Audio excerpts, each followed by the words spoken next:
Welcome Paddy GF Carter Gael. It's Paddy Flood here with our third in our series of podcasts on a county and club officer development. And I'm delighted to be joined here this evening by the legend that is Lauri McCusker from the Belnaleck club in West Fermanagh. You're very welcome, Lauri. Good man, Paddy. It's a pleasure to join you this evening. Yeah, I suppose, Lauri, what I suppose is really interesting this evening, we're going to be looking at your work and indeed your philosophy around community development ultimately. But fundamentally, for many clubs, volunteerism and getting people involved is one of the struggles, the post-COVID struggles that we've had. And there are real lessons to be learned from your work and the work of Belnaleck.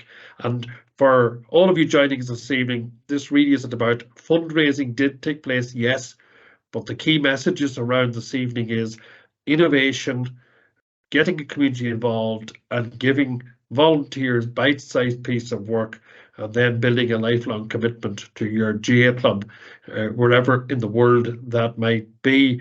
Lauri, tell us a little bit about Belnaleck, Art McMurrough's as they currently exist and the range of activities that you're up to over there. Club was formed 1902, Paddy. Probably in a Fermanagh context, it would be seen as probably the second smallest club, both geographically and in the county. The club really up until recent years was a junior club, playing junior football, with a small number of teams, male teams, probably under 13s up. And really, there's been a real great spurt of life and energy in the club in the last 12, 15 years, and particularly the last 10 years. And that's revolved around getting people involved and people active in the club. Excellent. And we had an earlier podcast from the Cultural Club, Lauri, which again was of a similar theme, and again a similar innovation is the heart of it.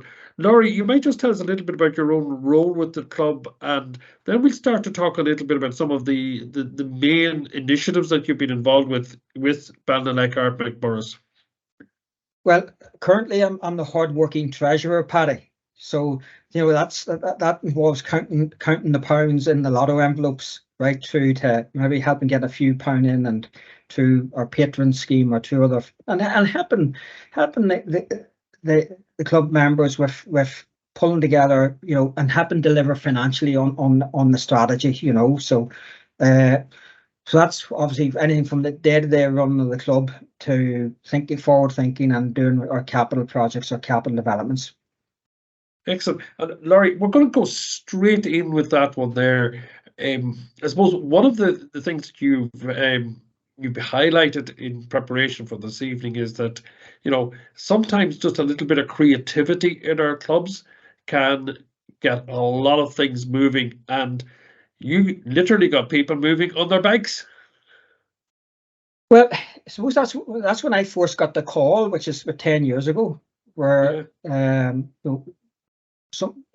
few people involved in the club had started thinking about ideas for raising a few pound and getting people involved. So the initial idea was to get some of the players to cycle around a few clubs in Fermanagh and sell a couple of tickets. And then that was, when there's people at the Mavs, they realised that we needed to be go a little bit wider than that. So Ulster was talked about. And when they did the Mavs on that, again, they figured out that you'd only raise so much in Ulster, going around all the clubs. And then someone came up with the harebrained idea to cycle to 1,630 clubs, all the clubs in Ireland. Wow. And sell a ticket to each club if possible. And someone phoned me with this idea and said, would you help us?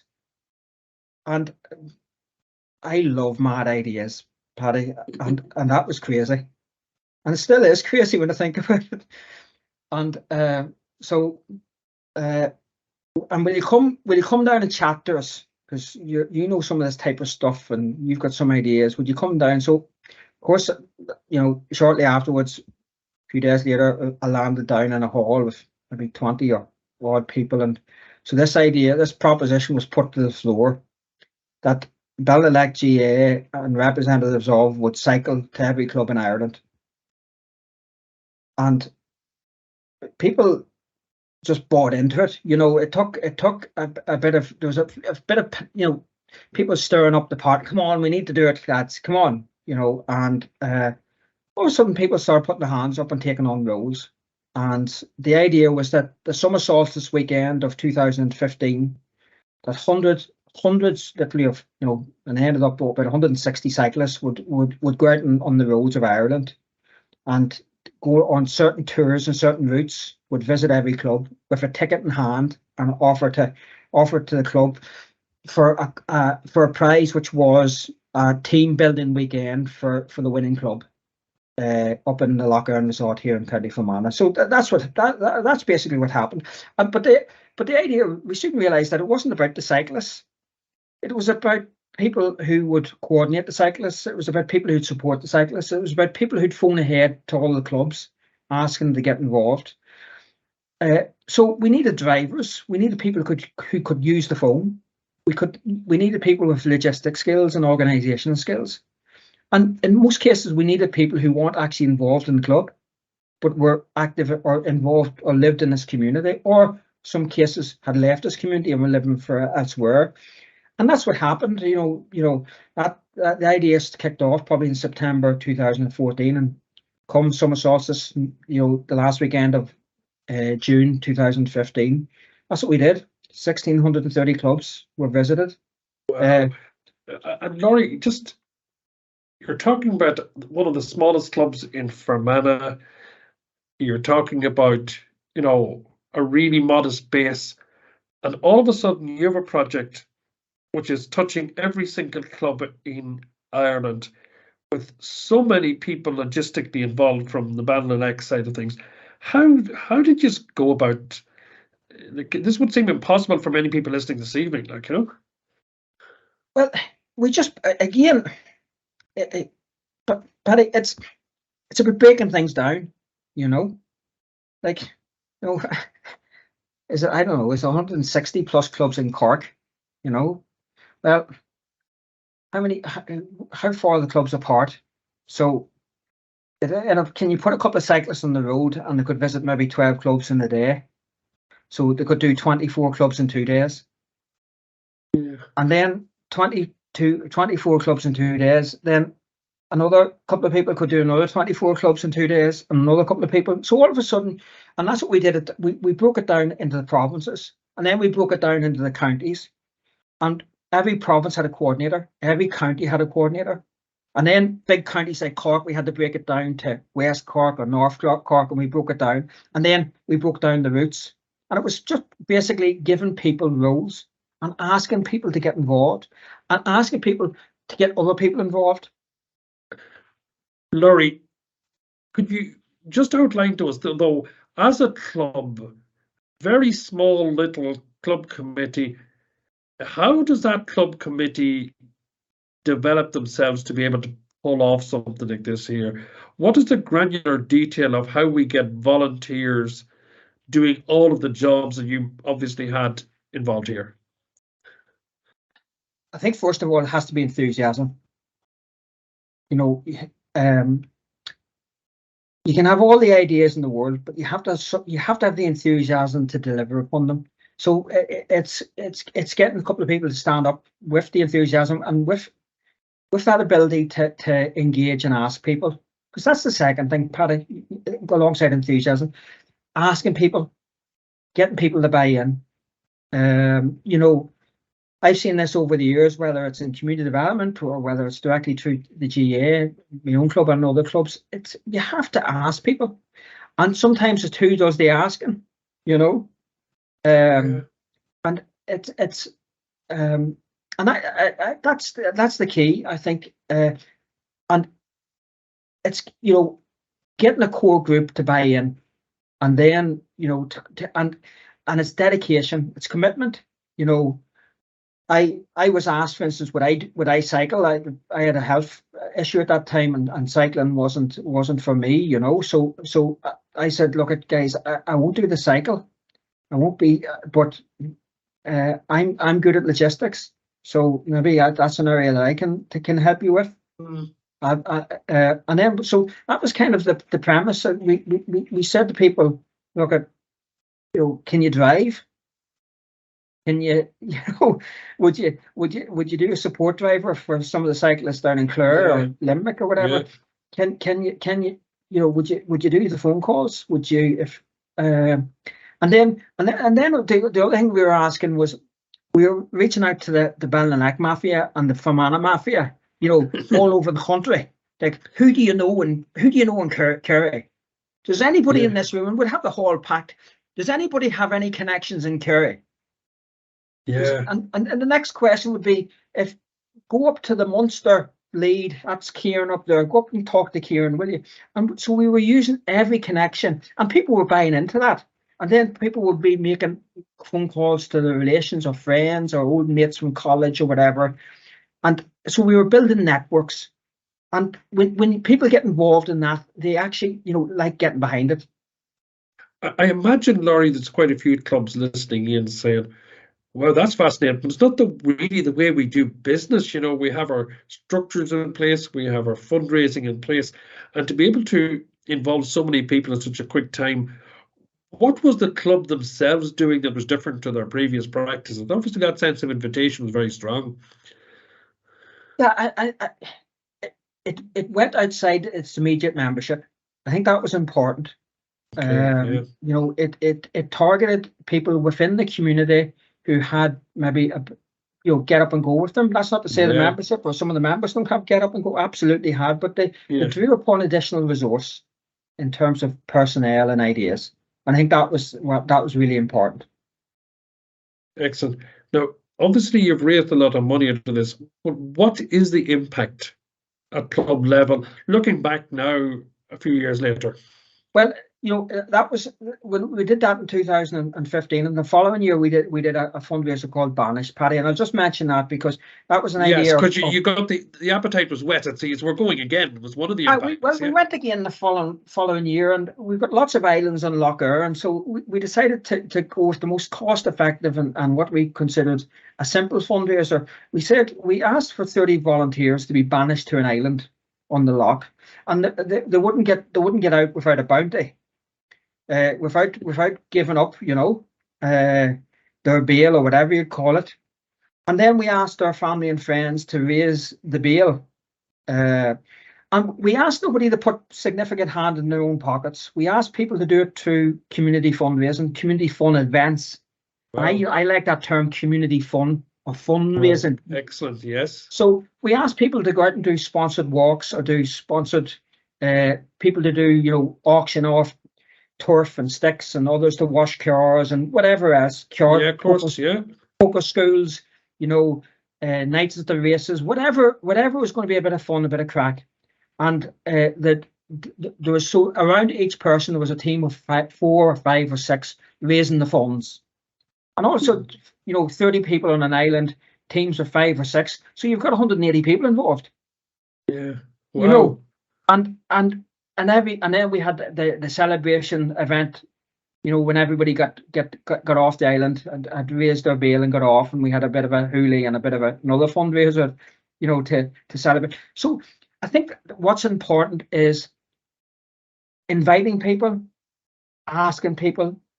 And the whole idea behind it was building a field. Belnaleck's first field was 1985. 83 years after the club was formed, it developed its own field for the first time. And the club was growing, and we recognised the growth of the club couldn't continue unless we developed more facilities. And people bought into that, the younger people in the community, the families, the parents, the older people in the community who'd worked tremendously hard to get the club to where it was in 85, and had carried that candle for 83 years. Great people who had done that, and torch bearers, really important people. Brilliant. In every club. Fantastic, and so it's really the key is for me is outward looking rather inward looking. That's because in the GAA community, and the wider community connected to that. People, there's a sense of pride, a sense of community, a sense of, but many people aren't asked, Paddy. Mm. You know, they're not a member. Well, have you asked them to be? Have you asked them to get involved? Have they, just because they don't turn up at the senior match on a Sunday, you know, does that mean that they're not keeping an eye out on the papers on a Wednesday, local paper on a Wednesday or Thursday to see how the team, or do you think they're not reading the club notes, or, you know? So it's asking people. That's the key. And it was really brave to go with another novel event so quickly after the first one. How were you able to sustain the energy of people within that, you know? I think the determination to get the project over the line, you know, and projects drive people, and I think the camaraderie around the first, you know, when you excellent, and because the thing was, we didn't ask people to just turn up and cycle. For months and months and months in advance, people were going out training as teams, as groups, out on the roads of Fermanagh and Donegal and Sligo, and people were out on, you know, and people who hadn't necessarily been involved, who were going out with groups of 10, 15, 20 on the road on a Sunday or on a Wednesday evening. So, you know, the camaraderie and the relationships and the networks were building the whole time. There's a couple of terms used in the business world. It strikes me that Belnaleck were accruing these assets in great shape. Human capital and social capital are bandied around very often. I think these are really examples of where you have got humans driving the club, but then the social aspect of it, not just being social for the sake of it, but as a driver of change in the club as well. Spot on, Paddy. 100%. You know, community development, you know, the GAA has you know, is driven by volunteerism, it's driven by social capital, and that's the biggest challenge that we face, actually. I think on one of the biggest challenges we face on this island, and the GAA face on this side, you know, here is, you know, we've relied on, and the GAA has relied so heavily on volunteerism, and you know, the global trend and the trend in the Western world and the trend in Ireland is a decrease in volunteerism. So, you know, it's keeping social capital and keeping volunteerism and participation at the forefront has to be a priority for everybody involved. Yeah, and I know you yourself use the terms asset-based community development. What does that mean? Well, you look at anything, Paddy. That sounds like a big term, asset-based community development. But there's four things. When I studied economics in school at 14 years of age, I was talked about the factors of production. Yeah. Well, in what I do with my daily work with the Fermanagh Trust for the last 30 years, and it's around, you know, there's four factors. There's the ideas, number one. That's the enterprise. The ideas, the innovation. Bike 1630 was an idea. Banished was an idea. Yeah. You've got your capital, which is your, you know, whether it's your pitch or your changing rooms or whether it's your lawnmowers or whatever it is. You've got your capital and you want to develop that capital. You've got your finance, the fundraising, the financial, but the most important is the fourth, the people, the labour. And asset-based community development is those four things. But it's the people that make the other three things happen. It's the people who have the ideas, the people who develop the assets, and it's the people who bring in the money. And that's our key. It's the people, Paddy. And just to tie that into real terms, and we think about Belnaleck and the story that you've been telling, we've been all listening to. 2023, we are post-COVID, there are new challenges there. But how has Belnaleck Club today changed from what it was 15 years ago? What's different, do you feel, that links back to the legacy of that sense of innovation and change and new ideas that was brought in and rooted in people? Well, we're still the second smallest geographical area in County Fermanagh. That hasn't changed, Paddy. You sure are. But we, to the best of my knowledge, and I have pretty good knowledge on this, we field more teams than any other club in County Fermanagh. Explain that. Well, we're, going back, we've only got into ladies and girls football in the last 10 years. Oh, yeah. We're turning out hurlers at every level other than senior. In fact, last year we won the under-17, under-15 and under-13 hurling championship in Fermanagh. There's about 8 teams participating in different levels. Yeah. So between hurling ladies and boys and senior men's football, we're turning out. We're very proud of that. We're very proud of the level of activity that's taking place. But look, at the field is important, but equally important is activity off the field. We have a health and well-being group. Paddy, who would have said to me, and I would have believed it, even 5 years ago, that one of our health and well-being, we were having a health and well-being committee, and one of the main events in June was an event where around the menopause. And about 100 women in our community came to attend a Belnaleck GSE event, health and well-being event. Now, that's about activity. Our Senior Citizens Club, working with the local community association in partnership with them, we've got a wonderful Senior Citizens Club. So it's about community, it's about participation, and it's about where people are interested in the community. And it's not always about what happens on between the goalposts. You're giving us a real sense, Lauri, of a club that has been transformed, not just, I suppose, on the field with all the teams, etc., but within the community itself.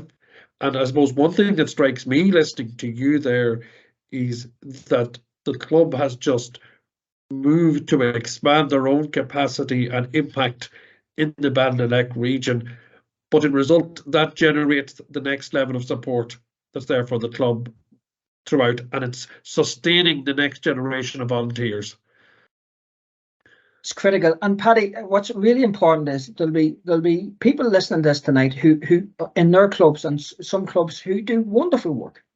We've got some wonderful examples in this part of the world, and and examples that we look to as well. So we're not the we're not the magicians of this. We've done our bit in our way, and we've looked to others and learned from others as well. And I won't name too many of the clubs because I'll probably get a clout in the head next time we walk through the gate with them. But we have some wonderful examples, and Fermanagh has it. Other places across this island have it, and it's important. And I know some clubs are struggling with their volunteerism and getting people involved. And it's, for me, the key is look to your neighbours, look to what's happening down the road, learn good examples, pick them up, see how it fits in with what you're doing and what you're trying to achieve as a club. Get more people involved and ask them. Excellent.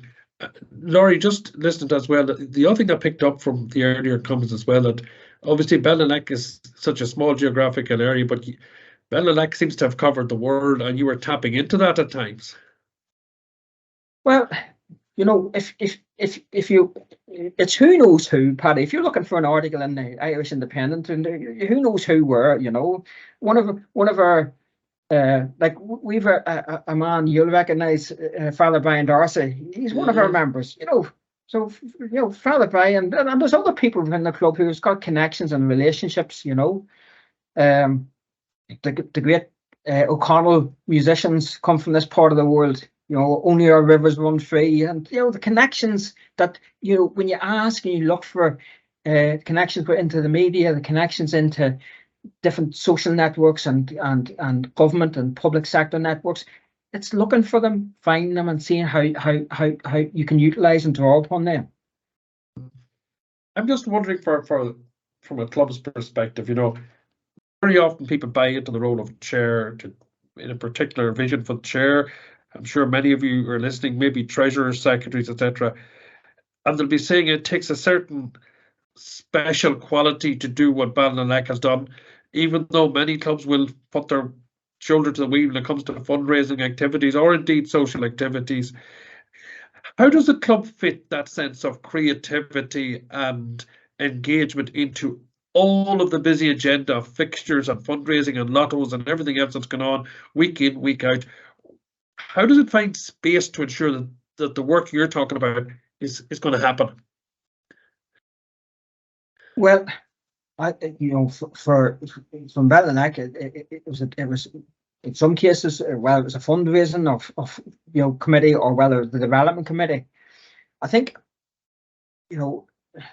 I'm a great believer in a chair should be able to chair meetings. That's the role of a chair. A treasurer should be able to take care of the finances. A secretary should take care of the minutes. And sometimes some of these roles are asked to do people in these roles are asked or considered to do too much, and end up doing too much. And really it's important. Yeah. It's really important to spread the load. And it's and I think sometimes the key members in the key positions, that top table positions, often take on too much, because and I think a role that should be considered increasingly important is the volunteer lead, the person to go out, and that takes a person who's got an outgoing nature, is outward, has a good personality with them, and that might not suit the chair or the treasurer or the secretary. Yeah, this is really important. Yeah. So I think we have to think along non-traditional scaffolding that sometimes is there, and for me that's probably the most important role in the club, is that person who will go out and ask people and pinpoint people, and not expect, and this is one of the big trends in volunteerism, Paddy, is particularly amongst young people. Young people will take on a role, but they don't want to sit around a committee night after night burning the midnight oil. They'll take on a role, and the role can be defined, and and we have to get beyond. Older people like myself have to get beyond this idea that we have to do the same thing in the same way that we did 20 or 30 years ago. That's and with the rise of the internet and and emails and communication process, people see their volunteering often in a different way, and we have to start thinking about that within the GAA world as well, Paddy. Yeah, I suppose the big message that I'm hearing from this, Lauri, is that volunteerism isn't an accident, that it's planned, that the notion of a volunteer lead or a group that's looking after that sense of volunteerism, that's a part of the planning that needs to go in order to make this happen on a club and to sustain people. Because I imagine the person who's starting to do organising the bike from A to B, or who's doing small jobs, could be the officer of the future. Yeah, recruitment, retention, expecting, we all have a shelf life. We all, life's journey can take us in different ways, and I think you have to make it that people actually want to get off the bum, get off the seat, and get out the door, and mix and mingle, and get involved, and and for some people that will be a time limited thing. For others, it can be a much longer commitment. But ultimately, if people have toe on the shoulder of the wheel, whether it's for the short term, whether it's on the longer term basis, you can be almost sure that if you haven't burnt them out, when you go back and ask them again, maybe to help with something else, that they'll put up the hand and give a helping hand. Yeah, Lauri, over the past half hour, we've been listening to you. Somebody who's been rooted in the development, not just of Belnaleck Club, but through your work with the Fermanagh Trust and other organisations in Fermanagh, and your background from college days. So you've brought all that to the job. So in a way, you're an insider with the GAA, but in another way, you are bringing experience from outside the GAA back into the fold, and you're putting that to good use. And for, I suppose, our listeners here this afternoon, Is there anything else you feel that is really important to say that you're thinking or feeling about how the GAA needs to address that challenge of volunteerism into the future? You know, the community aspect of the GAA, like, you know, watching Sunday's big game between, you know, Limerick and Kilkenny, you know, that's the epitome of the pinnacle of GAA, seeing that skill and that years and years of planning. And look at, you know, some people will, you know, every year will get to that level. Some people will get close to that level, but the majority of people involved in our clubs, you know, it's the reason to get involved is maybe for health and well-being, for exercise for their kids, for fun. But it's also about comradeship, it's about community, it's about tradition. And what's important is that we don't, you know, I said earlier, it's about being outward looking. It's very, very important we're not insular. You know, and it's a big thing up in the north here, Paddy, you know, it's very important we're not insular. It's very important that we're outward looking in order for our communities, not just the membership of the GAA community, but the wider community, and is successful. And, you know, rooted at the GAA is community development, and really going back to those factors, you know, at asset-based development. It's people, and it's involving as many people as possible, and involving them in what they're comfortable being involved in, and drawing upon their skills. And, you know, you look around your community, Paddy, or anybody listening to this podcast, think of your neighbour's skills, or the skills of, you know, friends down the road, and can they be called upon to help? You know, the digger driver, or the or someone to maybe, you know, organise, or, you know, cajole, or, you know. So I think that role of, we need increasingly to think of that role of the person who will be the conduit for bringing people into our clubs. That volunteer specialist, or that volunteer, the person who you know, will listen to the governance, listen to the top table, and say, right, guys, I'll you know, maybe we could go out and talk to a few people here and see if they'll throw the shoulder to the wheel. Well, Lauri McCusker, you've given us a huge amount to think about. I think that we're certainly learned from this evening's conversation that volunteerism comes from within the club. It comes from attitude. It comes from creativity and innovation. It's something that happens when a club realises that people are their best assets, and that when the load is well spread, and probably a new image for clubs that are evolving into being community organisations within their area, more widely focused than just our traditional games, but that sense of, you mentioned, well-being, the culture, the life of the community. And that's what's happened in Belnaleck. And I think it's something that when we go back to clubs, we should be asking ourselves, what does volunteerism mean in our club? How can we, I suppose, reflect on the message that Lauri has brought to us this evening in terms of our own plan to engage, and who's going to be responsible for that? Who's going to take a lead on organising and being out there to look for the volunteers? And ultimately then, the other thing that strikes us most as well is the manner in which your club is transformed. And there are many reasons for that transformation, but at the heart of it is the sense of reaching out in small pieces and engaging with people right across Belnaleck and the wider diaspora. And it strikes us that you have a really sustainable club doing wonderful things. And we would like to thank you for your input for us here this evening. Paddy, it's been a pleasure. Thank you. Thanks very much. So from myself and from Lauri McCusker, good evening, and we hope you enjoyed our podcast. Thanks, Paddy.